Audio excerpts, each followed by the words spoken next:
നമസ്കാരം. മുൻ മുഖ്യമന്ത്രിയും മുതിർന്ന സിപിഐഎം നേതാവുമായ വി.എസ്. അച്യുതാനന്ദന്റെ മുൻ പേഴ്സണൽ അസിസ്റ്റന്റ് സുരേഷ് മലമ്പുഴയിൽ യു.ഡി.എഫ് സ്വതന്ത്ര സ്ഥാനാർത്ഥിയായി മത്സരിച്ചേക്കും എന്ന വാർത്ത പുറത്തേക്ക് വരുന്നു. പ്രതിപക്ഷ നേതാവ് വി.ഡി. സതീശൻ നയിക്കുന്ന പുതുയുഗ യാത്രയിൽ സുരേഷ് പങ്കെടുക്കും. പുതുയുഗ യാത്ര പാലക്കാട് എത്തുമ്പോഴാണ് അദ്ദേഹം പങ്കെടുക്കുക. കെ.പി.സി.സി നേതാക്കൾ സുരേഷുമായി ചർച്ച നടത്തിക്കഴിഞ്ഞു എന്ന നിർണായകമായ വിവരങ്ങൾ പുറത്തേക്ക് വരികയാണ്.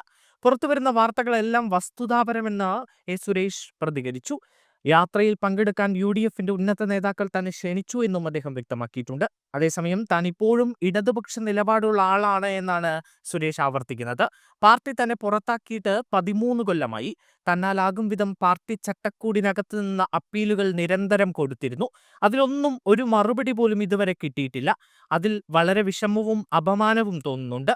കഴിഞ്ഞ ആഴ്ച തന്റെ പ്രദേശത്തെ ബ്രാഞ്ച് കമ്മിറ്റി കൂടുകയും പാർട്ടിയിൽ തിരിച്ചെടുക്കുന്ന കാര്യം ആലോചിക്കുകയും ചെയ്തപ്പോൾ ഉപരികമ്മിറ്റിയിൽ നിന്ന് പങ്കെടുത്ത സഖാവ് പറഞ്ഞത് സംസ്ഥാന കമ്മിറ്റി തീരുമാനിക്കട്ടെ എന്നാണ്. ഗ്രൂപ്പിലെടുക്കാൻ സംസ്ഥാന കമ്മിറ്റി തീരുമാനിക്കണമെന്ന് പറഞ്ഞതിനേക്കാൾ വലിയ അപമാനം തനിക്കിനി നേരിടാനില്ല. ഇത് പ്രദേശത്തെ നേതാക്കൾക്കും വലിയ വിഷമമാണ് ഉണ്ടാക്കിയത് എന്നും സുരേഷ് പറഞ്ഞു. വി.എസ്. അച്യുതാനന്ദൻ എടുത്ത നിലപാടുകൾ കൊണ്ടാണ് പാർട്ടി ഇത്രയും ശക്തിപ്പെട്ടത് എന്നാണ് താൻ വിശ്വസിക്കുന്നത് എന്നും സുരേഷ് പറഞ്ഞു. വർഗീയതയ്ക്കും അഴിമതിക്കും മാഫിയകൾക്കുമെതിരെ വി.എസ്. എടുത്ത നിലപാടുകൾ പാർട്ടിയെ ശക്തിപ്പെടുത്തിയിട്ടുണ്ട്. വി.എസ്. ഉണ്ടായിരുന്നുവെങ്കിൽ ഈ സർക്കാരും പാർട്ടിയും ഇങ്ങനെ ആകുമായിരുന്നില്ല. കുറെ തിരുത്തലുകൾ വേണ്ടതുണ്ടെന്ന് പാർട്ടി സഖാക്കൾ തന്നെ ആഗ്രഹിക്കുന്നുണ്ട്. ജീവിച്ചിരുന്നിരുന്നുവെങ്കിൽ അത് ഏറ്റവും കൂടുതൽ ആഗ്രഹിക്കുന്നത് വി.എസ്. ആയിരിക്കും. അദ്ദേഹം ഒരു തിരുത്തൽ ശക്തിയായി പാർട്ടിയിലുണ്ടായിരുന്നു. അതുകൊണ്ടാണ് പാർട്ടി കേരളത്തിൽ വലിയ ശക്തിയായതും ഭരണം നേടിയത് എന്നും സുരേഷ് പറഞ്ഞു. പാർട്ടിക്ക് മൂല്യച്യുതി സംഭവിച്ചാൽ പാർട്ടി ഉണ്ടാകും, പക്ഷേ കൂടെ ജനമുണ്ടാകില്ല.